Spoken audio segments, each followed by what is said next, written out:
now just some single leg strength exercises. So the first one is a step up. When we're doing this exercise, just making sure that your heel is off the back of the box if you want to target your Achilles tendon at the same time. Otherwise, if it's too sore, have your full foot on the box. So for the purposes of the demonstration, I'm just going to have my heel off the box. From here, when we go up into the step up, I want most of your weight through this foot that's on the box. I don't want you pushing up through that other side. To mitigate this, maybe you can start on the box and just lower yourself down instead. So my heel is off the box, lowering myself down, touching my foot on the ground, and then coming back up, all right?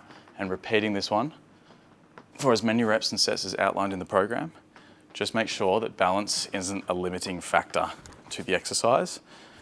Again, to mitigate that, you can use something like a stick to help. But once you start doing weighted progressions, that might be a little bit too difficult. So sometimes you might find that this is more comfortable.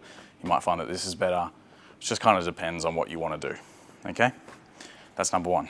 The next progression is lateral step downs. So now we get to target a little bit more through the hips and through the groin at the same time, developing single leg strength. So starting nice and tall on the box, I'd recommend.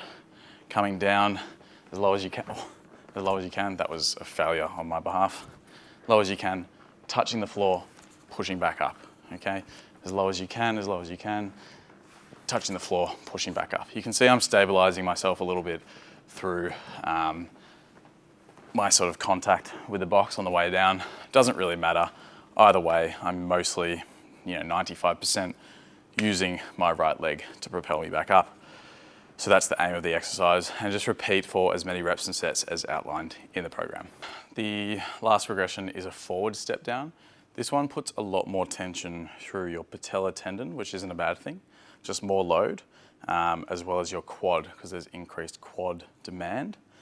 You might also get a little bit of strain through the Achilles on the side that you're using, just because the foot's going into a little bit of plantar flexion, okay, or pushing towards the ground. So I'll just demonstrate now. So what you're going to be doing, starting with a low step, is you're coming down, knee is bending, all right? I'm not bending from my hips, I'm not reaching. I'm just bending my front knee, touching my heel with the ground, and then coming back up. Touching my heel with the ground, coming back up. With this one, people say that it's bad to let your knee cave in like that. Some people's biomechanics are just built like that, so it's not the end of the world.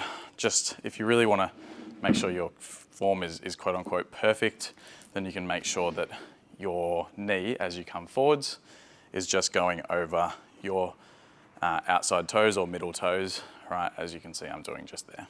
So coming outside to the toes and then popping back up. Repeat this one on either side for as many times as outlined in the program. So if everything has gone to plan, your Achilles might be feeling a little bit better now, I want you to start with some gentle, very gentle plyometric exercises. So plyometric just means where the tendon goes through rapid energy storage and sort of elongates, and then energy release, where it sort of shortens really quickly, and then we get this propulsion, okay?